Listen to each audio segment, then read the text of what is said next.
Why do you think women have such a hard time understanding that their body count, if it's high, is just going to be negatively viewed by a guy? Why can't they process and internalize that reality? I think they do understand. They do. I think instinctively they know, like, that's why across the globe they all lie about it. Mm-hmm. I think they inherently know.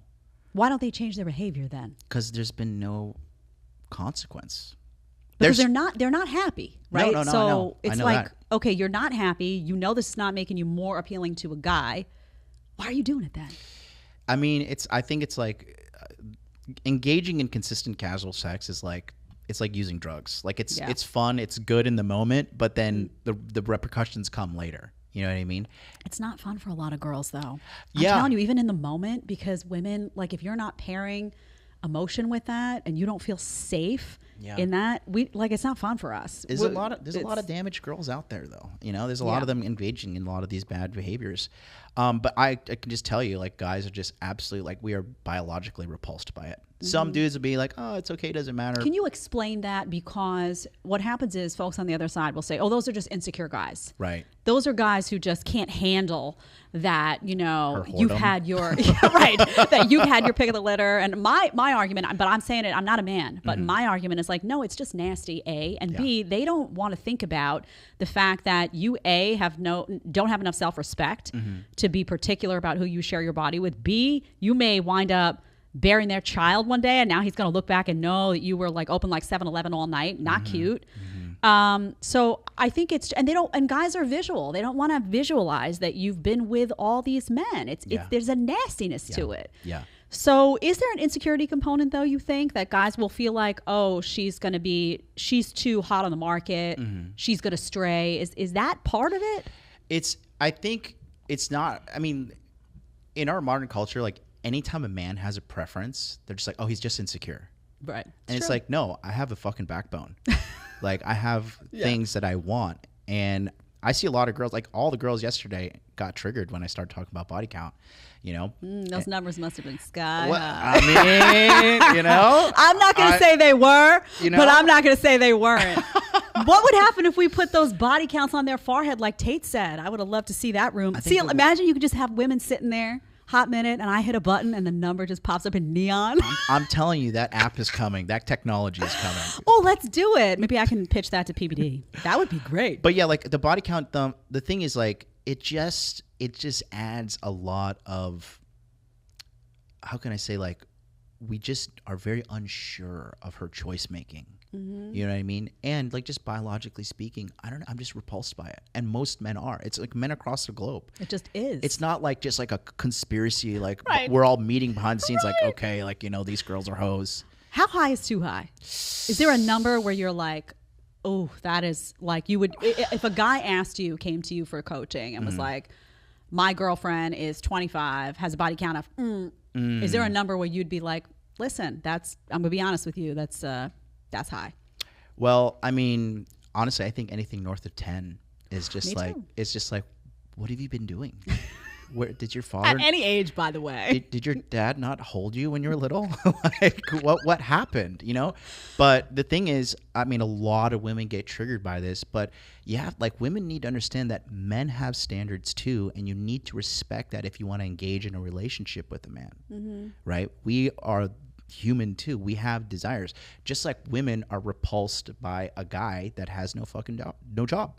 Right. If he lives at home with his mom, they're like, oh, I am repulsed by that. A guy looks at a woman, she's like, well, I've been with 70 dudes. You're like, oof, well, I'm going to go to the doctor. Like, yeah. And by the way, it's flipped in the sense that, if a woman hears that a guy's, slept with a lot of people, she just doesn't care. She just doesn't. You ask them all the time and they don't. Yeah. But if a guy heard about a woman and she lived at home with her parents, he would be like, oh, okay. That wouldn't be a complete turnoff for him. That wouldn't be like if she worked at McDonald's, he'd be like, okay, cool. You're a great person. You're really nice. So this is, again, at the underpinning of this is a refusal to accept that men and women are different. And because women don't care about a man's high body count, now they want to put that on guys and say, well, we don't care, so you shouldn't care. And I'm like, honey, you're not a man. They're looking at different things. They prioritize different things. Right. It's wild. Yeah. But now the virgin conversation is interesting to me, though. Is there any part, so I don't know, would you marry a virgin? Yeah, why not? Okay, so this is what gets told to me. This is the pushback that I hear from guys that say, "Oh, I would never want to marry a virgin," because they feel that that woman is going to have to sow her oats at some point. Like she's going to be with you, and then she's going to have to go through the phase of the experimentation. It's retarded. Like women are not inherently whores. Like, you know, they don't want to go out there and do this. I know a girl that's like a 36-year-old virgin. Right, she's just waiting. Religious, or because sometimes that's a consistent. Religion absolutely has a component to do with it, for sure. I don't think she's religious, but I think she's like a casual Christian. Okay, you know what I mean. But going back to like the whole body count thing, the data just shows it too. Like marriage statistics, right? The more partners a woman's been with, the more likely she's going to have a divorce. The more likely she's going to cheat. And the more likely she's going to be unhappy in that relationship. You know, so the data is just clear as day. Why they're engaging it, I mean, it's the same reason like sometimes people are like, I'm just going to eat McDonald's. I know it's bad for me, like whatever. Yeah. They're not really thinking long term. But I mean, the whole thing though with the body count is it's just not okay. I mean, you could make it work depending on the person, but you have to be like really mature and like sit down and like really cope hard with it. But the ideal is guys don't want to deal with it. I always tell guys, if you found yourself a really good woman, a high quality woman, and you're still worried that she's going to need to sow her oats, you're not sure about that woman. Because I never had that chip. Yeah, exactly. I never had it. Like it just was not in me to be promiscuous. Right. I couldn't do it. Like even mentally when I would try to look around and be like, well, all my friends are doing it. Why can't I could not do it. Yeah. So there are women out there that could absolutely marry the first person that they have sex with and never need to sow those oats. So I always say, if you're wondering about that, maybe you don't have the woman that you think you have. There's no data supporting that a woman must go through this hoe phase. That's an exclusively American thing. But another thing is this too. When a woman has hoe friends and the hoe friends find out that the woman is pure, those hoe friends are insecure about her, and they're going to be like, no, you go out there, sleep with this guy. Like, go out there. I lived through that as well. You know, I lived through. It's interesting. I grew up in. Can you elaborate New York on that? Because people think I make that up. No. I grew up in New York City, and I was a good girl. You know, I was raised like that. My parents were very like, your body is your temple. Right. I just didn't want to be. I didn't want to have sex without emotion. That was not something that I was interested in at all.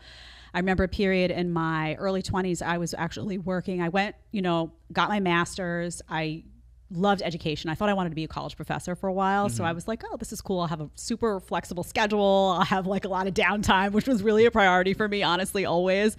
I decided to leave that, and I worked in the bar scene for a while, which is interesting because I don't drink. Wow. And I'm not promiscuous. What did you do? I was a cocktail waitress. Wow. And I was not in the scene. Right. And I had friends that were very much in the scene, very kind of like living that early 20s. Oh, I'm going to sleep with this guy, that guy, having fun with it. Haram. And I got so much pressure. Like, what's wrong with you? Like, you need to be living. Now's the time, all of that.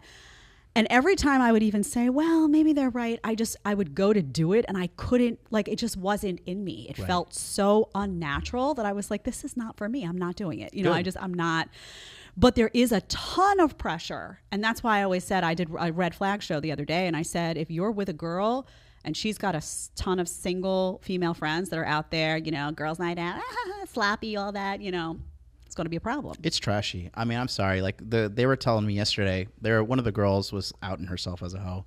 She was saying like, so you're going to date a girl that's 18. She's like, how are you going to take her to the bar and go drinking? I'm like, I don't date women that drink like that. Yeah. I don't look at a girl and be like, oh wait, so you can't drink? All right, well, I got to cancel this whole thing. Mm-hmm. I personally believe that a woman who drinks, I just can't do it. Like, I'm the degenerate in the relationship. So she needs to take care of me and my degeneracy. And I'm just saying, like, I go out and drink once in a while, right? Yeah. I don't drink at home. I never do. My vice is Domino's, right? And so it's not a bad vice, honestly. I don't drink. My at vice home. is beef jerky. Just saying. Grass fed. That's not even a vice. That's as bad as it gets.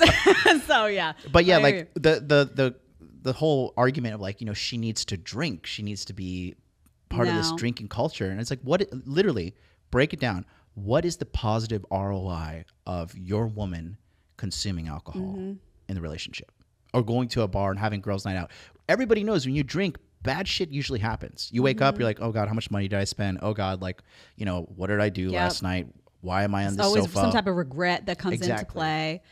Yeah, I wasn't, you know, it's funny with the drinking too. I could never stand the taste of alcohol, and I would like force myself sometimes, even in like the college days or post-college, to have like that sip of this or that sip of that, but it just wasn't. And I would look around and I'd be like, wow, these girls are just losing their minds, man. It's just, and I actually got a lot of heat at one point. I left college. I'm very open with the audience about my life. I wound up when I left college, I had only, you know, had one boyfriend at that time. I didn't have I didn't do any of that when I was young. Congratulations. One boyfriend, which is like, I'm like a relic now. People are like, one, what were you doing? Oh, you missed out. I respect that. I respect that. But he was away. Like we had, for a period of time, there was long distance, and you know, it was a little bit rocky, like, because I was not designed for long distance. And I remember my friends being like, oh, just go out. And that entire year, I didn't hook up with anybody. I was no way. And I always say, if you've got tunnel vision for a man, you're not looking to do this and that. Like, it doesn't work like that. And that's why when you brought up my husband, I was like, there's no amount of money. I mean, my husband is like, I got a diamond. I'm not messing with that. Like, there's no doing better than what beautiful. I got. I love it. I love it. I love it. I mean, I think, you know, this is not to like brown nose you either, but I think like you're a really good role model for women, because the average role model for women nowadays are like literal whores, like Kim Kardashian, like literally a whore from her sex tape. Nicki Minaj, you know, Nicki Minaj not light with Cardi B. Like, you have chicks that are like literally spreading sexual degeneracy, and guys just like, oh, well, this is great for me, but those guys work at 7-Eleven. You know, like quality dudes. Because if you look at the upper echelon of society, I think 5 out of 6 millionaires are married. You know what I mean? These men understand that they want a good woman that can hold them down. You know, because men and women are supposed to be together, right? And what's all this? I've achieved high levels of success myself, right? And this success, it kind of feels empty if you don't have someone to share it with. You know what I mean? Especially somebody you love. Men and women are supposed to be together. We're not supposed to be at each other's necks. That's right. You know, and I think that it's really important for men and women both to like realize this and come together. If you like the short clip and want to watch another short clip, click here. Or if you want to watch the full episode, click right here.